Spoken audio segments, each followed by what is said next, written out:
Hey everybody, I'm Lisa Crandall and welcome to the final show of Addictive Alternative. And I'm Josh McCabe. Yes, sadly to say, this is the last episode of this amazing show. I usually dress up in some crazy costume, but since it's the last show, I decided to go all natural this time around. Go big or go home, right, Lisa? Hell yeah, but I'm not so sure in your case, Josh. Hey. It's cold outside today, Lisa. Speaking of packages, though, we've got a great one covering Foodstock 2009 on today's episode. We'll give you an inside look at what the bands really are going for, charity or publicity. All right, sounds exciting. Let's get to the shows. All right, well, let's check out what's going on at Spicoli's on University in Waterloo. On Friday night, May 8th, Brother Trucker and Dave Zolo will be starting at 9 p.m. with a $5 cover. Brother Trucker is from Des Moines and plays rock music with a little bit of roots feel. And Dave Zolo is a native of Iowa City, and he throws down a mix of rock and roll and blues. So make sure to check him out.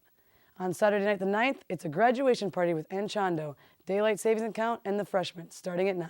And at the Hub on 4th and Main in downtown Cedar Falls, Friday night, May 8th, is Barefoot Compadres with guests Daphne Willis and company. On Saturday night, the 9th, is local favorite Stable Days. Both of these shows start at 9 o'clock. And if you're looking for something to do in the near future over the July 4th weekend, head down to Des Moines for 8035 Music Festival.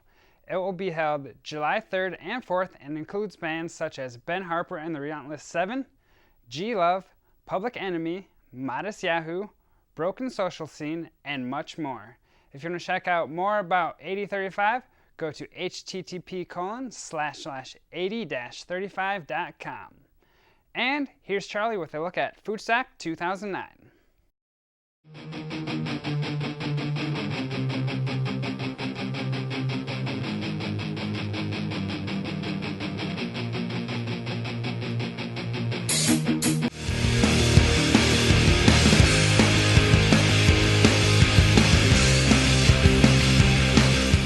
Tuesday, April 21st, KULT put on a fundraiser called Foodstock, which brought in money and canned goods for the Northeast Iowa Food Bank. 5 bands played for this event, including A Past Unknown, Skies Ablaze, Andy Hirsch, Old Men Dead Dogs, and North of July. I interviewed a few of the bands to get a better idea of what's more important to them, charity or publicity. Okay, so when you were asked to play for Foodstock, did you know what it was for? I had no idea what it was for. Okay, so you're really excited about playing, but did you know that it was for a charity? I actually knew what it's the Northeast Iowa Food Bank, correct? I knew what that was involved with, and so yes, I did technically know it was a charity.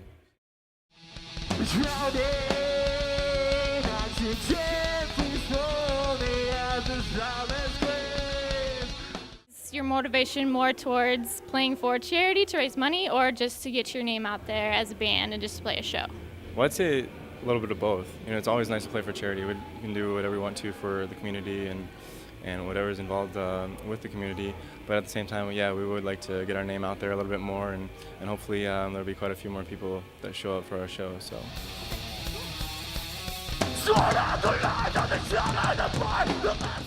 For a charity, for sure. Like, the big thing about it is that was one of the main reasons I wanted to play, was because it was for a charity. I didn't really want to play. It's nice to play other shows, but it's really sweet when it's for cause and reason instead of just for people to make money.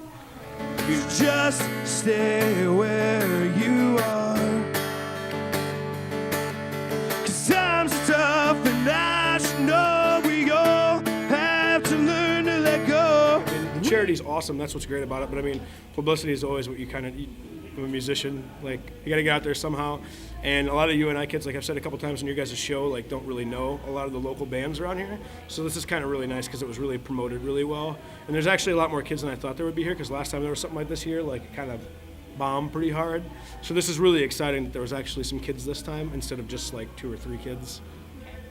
The picture perfect's what we see. Please, please, please believe that we never realized the truth. We knew that it was for a charity. Our drummer was the one, I don't know how we found out about it actually, but he was the one that found out and said, hey, they're doing a food drive. Do you want to play for a benefit show? And we were all like, yeah, sure. Any chance to play is a chance to play. So I think it's both. Obviously we love performing and we love doing what we do, but I think that it's fun. I mean, it's just a chance for us to play, and the fact that it does go to charity and that we're not getting the money or anything, it's not that big of a deal to us. Like, we're more than glad to do that. I don't know. I definitely say that charity makes it quite a bit better. I don't think we were really worried about making a name for ourselves in the show at all, to be honest. I think it's pretty sweet, though, that We just like to have fun. having the fundraiser. 110%.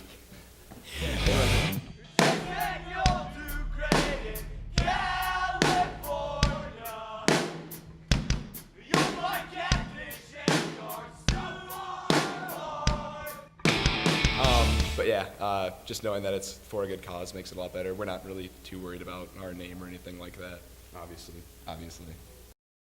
Well, either charity really does strike a soft spot for these bands, or they just don't want to sound like jerks. Either way, it was a great show, and hopefully you'll keep listening to these bands now that you know how much they love giving something back.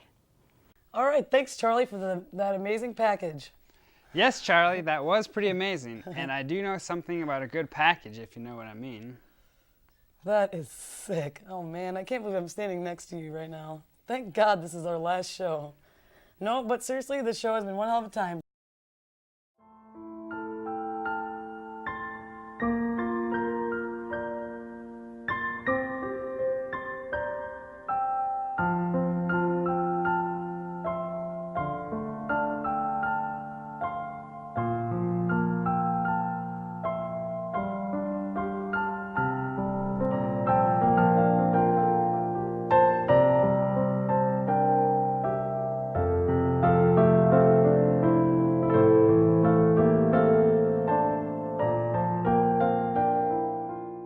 Thanks, everyone, for staying with us.